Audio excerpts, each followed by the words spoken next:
Estamos de regreso en su espacio AME Informativo por AME TV Canal 18 y nuestra visión web para el mundo entero a través de radiomusica.com. Recuerden que este espacio se retransmite a las 6:30 de la tarde por las mismas vías. Y por supuesto, tenemos Código Penal. Y si tenemos Código Penal, tenemos que durar un año hablando de Código Penal todos los días un año. para aprender todo lo que viene, porque es una verdadera transformación del sistema penal y del sistema evidentemente judicial de nuestro país, porque si bien es cierto que existe la materia laboral, la comercial, la civil, lo menos cierto es que la penal es la que mayor impacto tiene en la vida de las personas.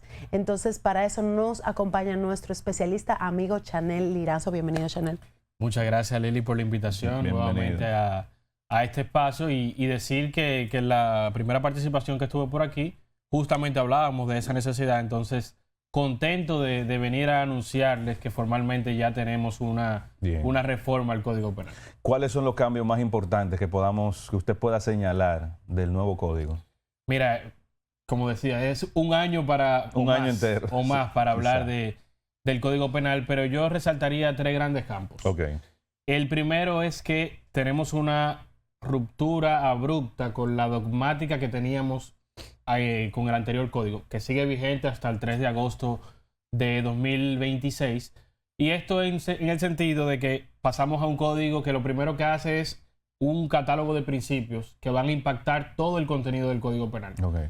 Esto implica el reconocimiento de los derechos fundamentales por encima de todo, un principio de intervención mínima, porque la importancia del Código Penal es que es la autorización que la sociedad le da para el Estado reprimir a las personas. Entonces, tú le estás dando como sociedad en ese contrato social el permiso al Estado de meterte preso, de quitarte... De privarte de derechos fundamentales. Exactamente. Entonces, eso tiene que ser extremadamente regulado porque solamente aquellas conductas más lesivas pueden autorizar al poder punitivo, que es lo que hace el derecho penal. Entonces, estos principios son fundamentales para eso. Y también otra parte muy importante es respecto a las formas de participación en los ilícitos penales. Hasta la fecha nosotros tenemos un sistema que solamente conoce de autores y cómplices. ¿Qué implica esto? Que tú, una persona que te cree todo el plan de un delito, que pague a las personas para que lo cometan, que se mantenga completamente detrás, pero no entre en la ejecución, solamente puede ser perseguido como cómplice. Eso hasta que entre en vigencia el Código Penal, que va a permitir que esa persona, ese hombre detrás, pueda ser perseguido como autor intelectual y recibir el mismo castigo que aquellos que lo ejecutan. Eso por citarte un ejemplo, porque se incluye al cooperador necesario, al inductor, todos con su nombre y apellido. Y la forma de participación creo que son fundamentales. Otro aspecto que nos lleva a la vanguardia también en materia de derecho penal es la responsabilidad penal de las personas jurídicas. Hasta la fecha nosotros teníamos un sistema que tenía algunos artículos sueltos en otras normas que incluían responsabilidad para la persona jurídica, responsabilidad penal. ¿Qué significa esto? A la fecha nosotros tenemos un sistema en el que una sociedad solamente puede ser sentada como tercero civilmente demandado, o sea, solamente puede recibir consecuencias económicas por la comisión de un ilícito. Ahora podrá recibir multas, inhabilitaciones, sentarse formalmente en el banquillo y ser incluso disuelta por una sanción penal cuando se demuestre que dentro de la estructura de esa sociedad no se han hecho los correctivos adecuados, no se tiene un programa de cumplimiento eficaz que evite la comisión de ilícitos. Y tercero, aparte del catálogo ampliado de delitos que tenemos, delitos del siglo XXI, ya no ilícitos del siglo XIX como teníamos, es el aumento considerable de las penas. Podemos estar a favor o en contra de esa necesidad de aumentar las penas, pero socialmente se quería un aumento considerable de penas y se tiene. ¿Por qué? Porque pasamos de penas máximas de 30 años a 40 años de prisión y con otra figura que se incorpora, que es el cúmulo de penas, podemos llegar a 60 años de prisión máxima. Una pregunta, con el tema de las violaciones, ¿se pensó, se discutió la castración química, se pensó en la pena de muerte? Eso siempre, alguien lo dijo, alguien habló de eso. De forma populista creo que se hace. Sí. Y digo que es de forma populista porque nosotros no podemos implementar eso porque nosotros tenemos obligaciones internacionales que nos apartan de eso. La castración, porque evidentemente en los países donde se ha agregado este tipo de supuestos como una supuesta sanción voluntaria, porque vamos a decirlo con nombre y apellido, se hace violentando derechos fundamentales. Una persona que tú castres químicamente, tú no estás preservando su dignidad. Y las personas no pueden perder la dignidad bajo ningún supuesto, incluso con las sanciones más graves. Y respecto a la pena de muerte, nosotros, por obligaciones adquiridas principalmente con el Pacto San José, la Convención sobre Derechos Humanos, incluimos un principio de no regresión. Esto significa que alcances en materia de derechos humanos que nosotros ya tengamos, no podemos retrotraerlos. Y como nosotros ya abolimos la pena de muerte, no podemos reintroducirla. Okay. Los únicos países firmantes de este tipo de acuerdos que pueden tener pena de muerte es porque nunca la han abolido. En nuestro caso ya felizmente se abolió y yo creo que no es una sanción, incluso porque nuestra Constitución y el propio Código Penal habla de un principio de reinserción social, que es imposible cuando tú a ese que quieras reinsertar le quitas la vida. Claro, eso es así. Importante, volviste a hablar de principios, no ha dejado de hablar de principios y quizás para una persona que no sabe de derecho, no entiende por qué es un gran logro tener principios y por qué cuando ustedes están leyendo una normativa tienen que verificar si hay principios. Los principios son, digamos que, la fortaleza, la raíz, la esencia, la célula, el ADN de esa legislación. Y si en algún momento esa legislación, en otro artículo o en la ejecución de esa legislación, hay duda respecto de la ejecución de la misma, pues se va al principio.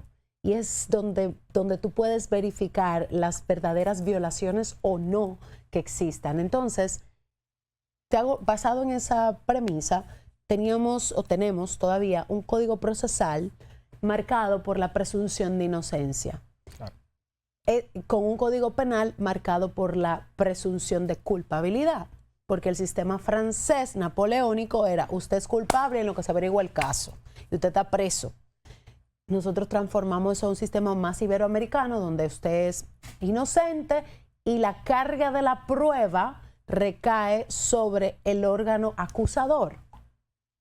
Claro, la defensa tiene que prepararse, pero en teoría la carga más pesada, contrario a lo que tenemos actualmente en el Código Penal, es para el órgano acusador o las partes acusadoras. Este Código Penal logra enlazarse con el Código Procesal Penal. Claro, mira, esa conexión entre los principios informadores en materia procesal penal y ahora con el Código Penal se hace. No es una conexión plena, vamos a llamarlo así, porque como tú dices, nuestro Código Procesal Penal toma como base el código tipo para Iberoamérica y este código tiene múltiples influencias.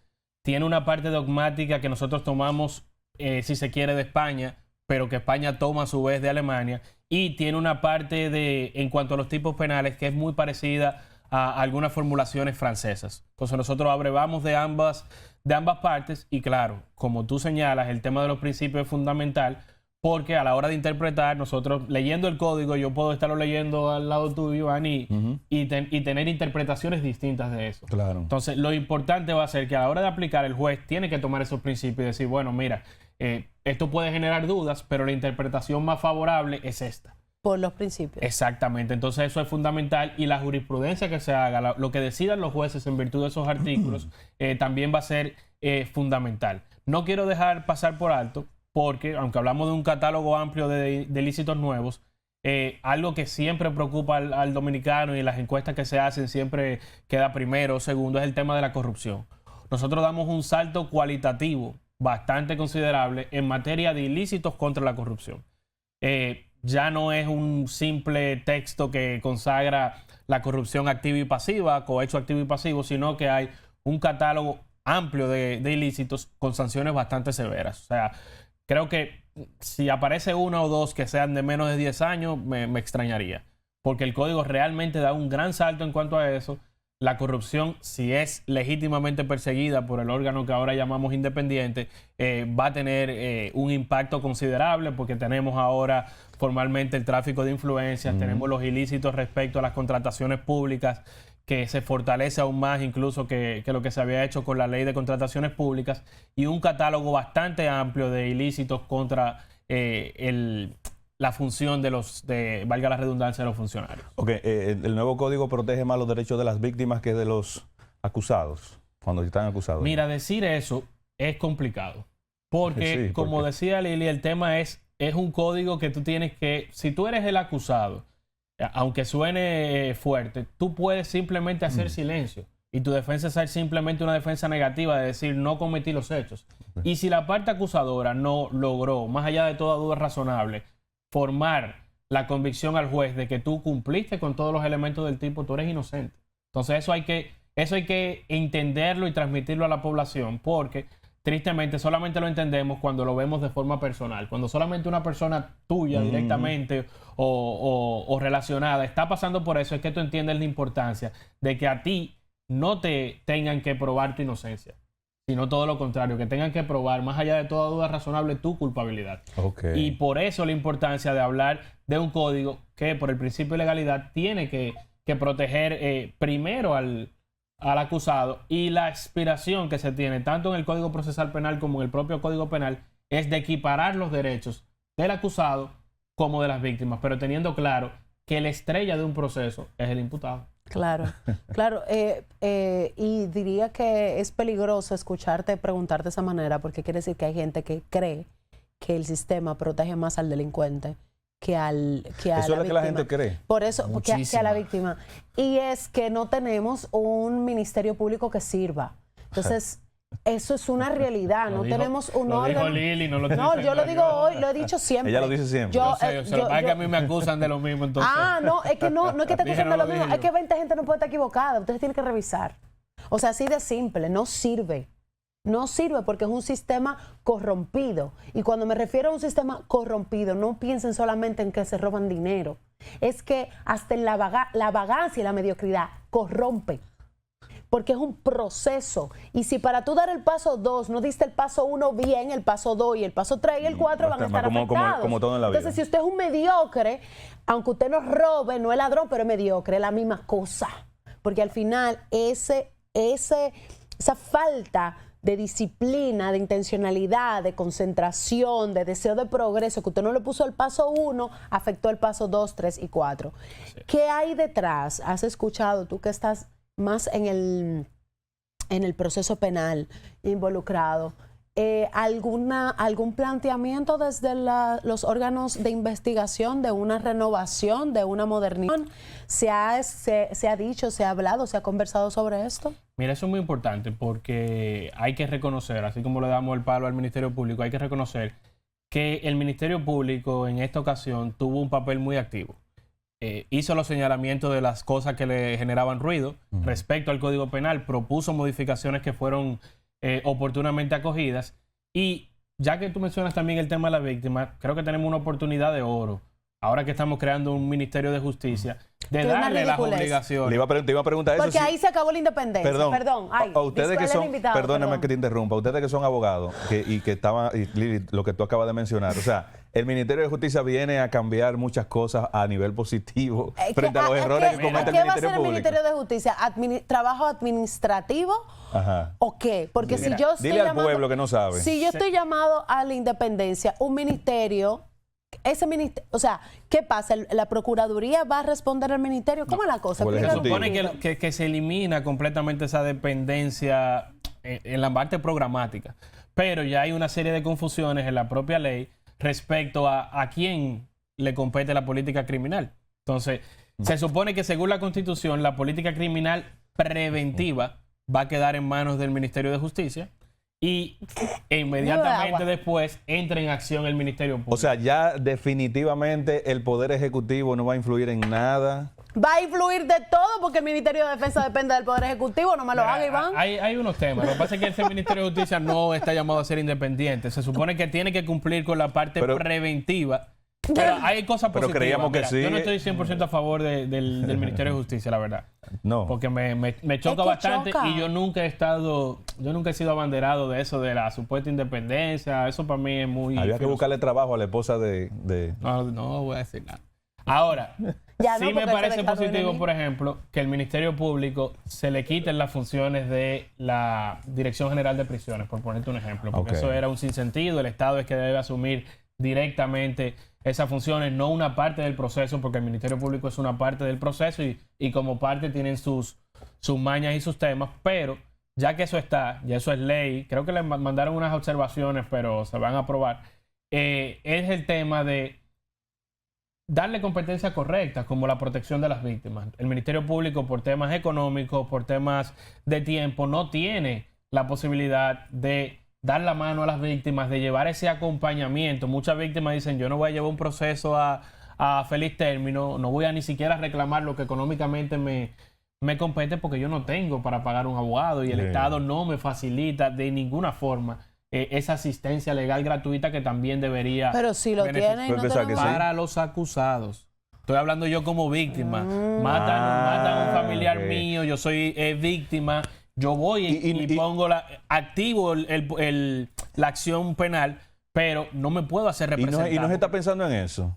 No lo sé. Porque eso es muy importante. Y eso hay obligaciones internacionales y legales que tenemos. Eso es muy importante. Pero incluso el Tribunal Constitucional dictó una sentencia llamando la atención a la necesidad de que haya representación formal de las víctimas, de que se le dé una asistencia legal también a la par, si se quiere, como la de los acusados.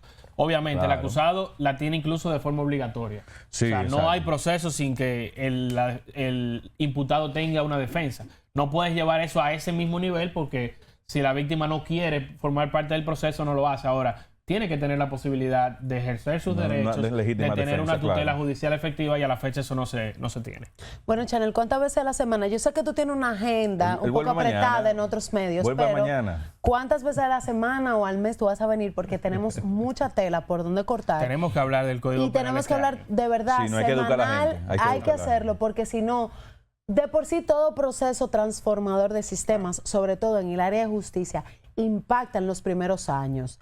El problema está en que ahora mismo estamos en la era digital de lo gallo loco y lo sensible y lo que repiten como papagayo y monos la información. Y esto es un tema delicado.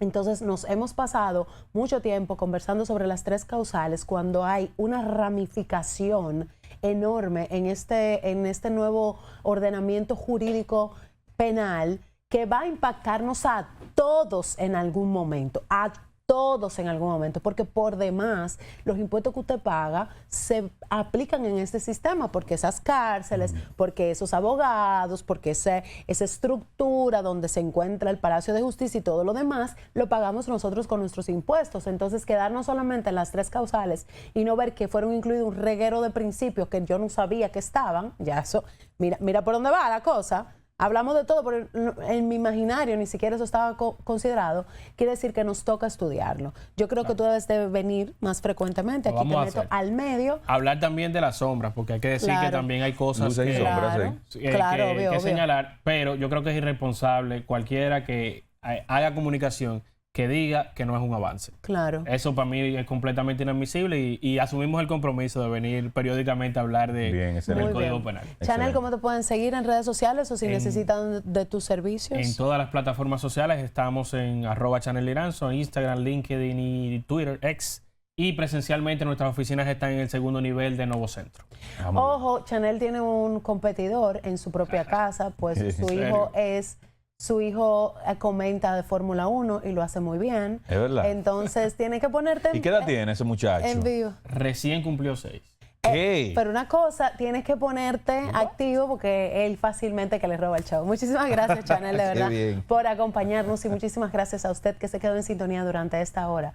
Les recordamos que este espacio se retransmite a las 6:30 de la tarde por el mismo canal 18 y por supuesto a través de nuestra visión para el mundo entero, rdmusica.com. También puede ir a nuestro canal de YouTube, donde están colocadas todas las entrevistas que realizamos con mucho cariño y mucho deseo de que usted también se documente correctamente. Vaya a Me Televisión, dele like, comente, dale a la campanita y suscríbase. Y por supuesto, compártalo. Nos vemos y nos escuchamos mañana. Feliz lunes.